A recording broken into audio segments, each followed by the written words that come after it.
가끔 그런 날 있잖아요. 양치질도 하기 싫고 폰에 온 문자 하나에 대답하는 것도 너무 벅차서 그냥 폰을 꺼버리고 싶은 날. 저도 그런 날 있어요. 오늘은 그 무기력함이 사실은 뇌가 보내는 회복의 신호일 수 있다는 이야기 조용히 나눠보려 합니다. 알람이 울리면 제일 먼저 드는 생각. 안 돼. 일어나기 싫어. 그 기분 아시죠? 해야 할 일은 산더미인데 이불은 오늘따라 왜 이렇게 포근한 건지. 침대 밖은 지옥 같고 안은 낙원 같고. 불과 몇 달 전만 해도 저도 그랬어요. 방은 난장판, 업무 카톡은 120개 넘게 쌓였고 그 와중에 저는 2시간 동안 천장만 멍하니 봤어요. 스스로가 게으르고 쓸모없고 뭔가 고장난 것처럼 느껴졌죠. 그런데 그게 고장이 아니라 회복 중이었다면요? 우리 뇌를 스마트폰이라고 생각해 볼까요? 앱 여러 개를 한꺼번에 켜면 발열나고 느려지고 결국 꺼지기도 하죠. 우리 뇌도 똑같아요. 하루에도 수십 번씩 결정을 내리고 감정을 정리하고 관계를 유지하고 쏟아지는 정보를 걸러내느라 쉴 새 없이 과부하 상태에 놓이게 돼요. 그래서 뇌는 회복 시간을 강제로 요구하는 거예요. 뇌는 두 가지 모드를 오가며 작동해요. 집중 모드는 일하고 공부하고 계획 세울 때 작동하고, 확산 모드는 멍 때리고 아무것도 안 할 때 작동해요. 재미있는 건 확산 모드는 아무것도 안 하는 게 아니라는 거예요. 이 모드에서는 뇌가 기억을 정리하고 감정을 처리하고 새로운 연결을 만들고 무의식적으로 문제를 해결해요. 샤워할 때 갑자기 생각나는 이름, 그거 다 확산 모드의 힘이에요. 그 유명한 실험 아시죠? 지금 마시멜로 하나 먹을래? 아니면 조금 기다리면 2개 줄게. 우리도 매일 이런 선택의 순간에 있어요. 지금 억지로 뭔가 해야 하나? 아니면 잠깐 멈추고 회복할까? 제 친구 하나는 억지로 버텼어요. 커피로 버티며 70시간씩 일했고 결국 병가. 마시멜로 하나 먹었지만 그 뒤에 전부를 잃었죠. 반면 또 다른 친구는 매주 회복의 날을 만들었어요. 수요일엔 최소한의 일만 하고 푹 쉬는 날. 결과는 생산성은 오히려 올라가고 창의력도 살아났어요.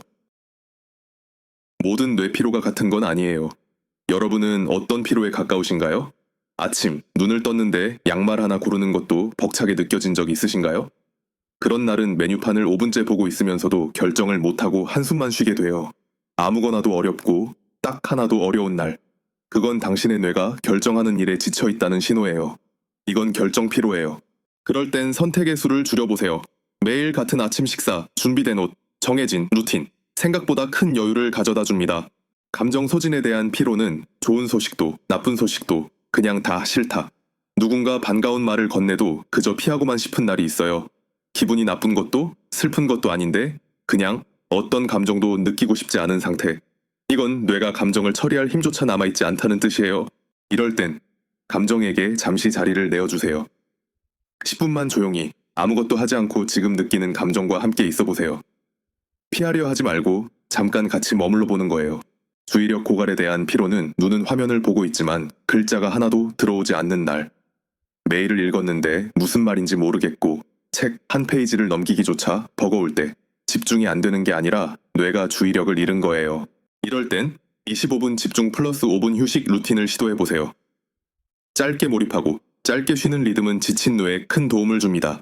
창의력 가뭄으로 인한 피로는 머릿속이 마른 논처럼 아이디어 한 방울조차 떠오르지 않을 때, 나 원래 이런 생각 잘하던 사람인데 싶어도 아무것도 안 나오는 순간 누구에게나 찾아와요. 완전히 다른 활동을 시도해 보세요. 새로운 레시피 따라 해보기, 한 번도 안 가본 길로 산책하기. 창의력은 새로운 자극에서 피어나거든요. 사회적 배터리 고갈에 대한 피로는 카톡 알림이 울리는 것조차 부담스러울 때, 이 메시지에 뭐라고 답하지? 한참을 망설이다 그냥 안 읽은 채로 두는 날. 사람 만나는 것도 연락하는 것도 모두 무서운 일이 되어버린 날. 그럴 땐 예측 가능한 짧은 만남만 계획해보세요. 명확한 시작과 끝이 있는 짧은 대화. 그게 지금 당신의 배터리에 가장 적합한 충전 방식일 수 있어요. 우리는 피로를 자주 하나의 모습으로 생각하지만 뇌는 저마다 다른 방식으로 지쳐갑니다. 그러니 오늘 당신이 느끼는 이 버거움이 게으름도 무능함도 이상한 것도 아니라는 것.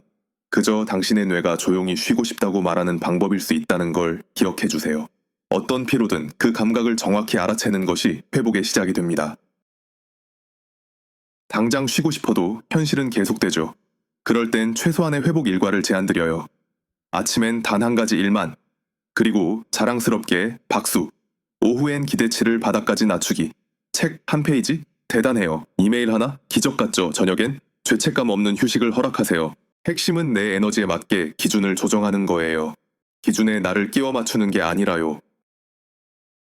이런 신호들 느껴보신 적 있으세요? 같은 문장을 계속 읽어도 이해가 안 될 때, 펜 하나 떨어뜨리고 마음이 무너질 때, SNS 보려다 2시간이 사라졌을 때, 커피 없이는 아무것도 못할 것 같을 때, 눈 밑이 다시 떨리기 시작할 때, 이건 나약함이 아니라 뇌가 보내는 SOS예요. 가끔은 내가 조금 고장 난 것 같은 느낌이 들 때가 있어요.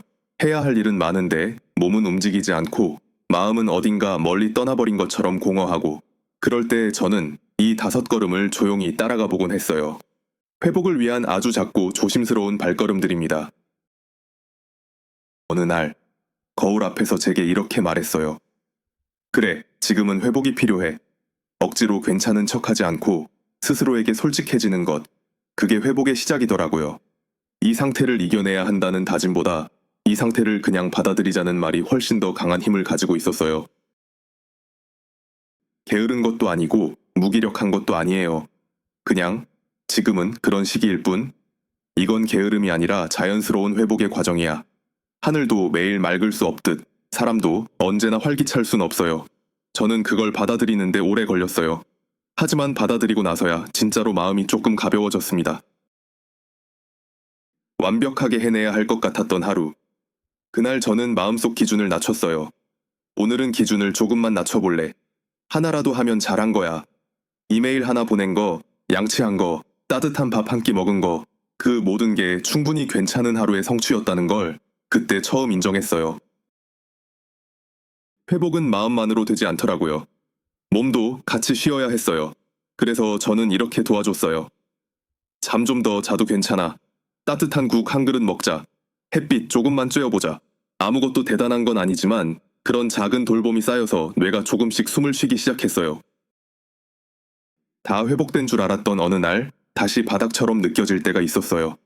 그때는 스스로에게 이렇게 말해줬어요.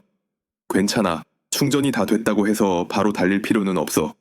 그냥 천천히 다시 시작하면 돼. 회복은 직선이 아니더라고요. 좋았다가 또 내려가고 조금 나아졌다가 다시 힘들고. 하지만 괜찮아요. 전체적인 흐름이 나아지는 방향이면 그걸로 충분해요. 혹시 누군가에게 쉬어도 괜찮다는 말을 기다리고 있었다면 지금 제가 드릴게요.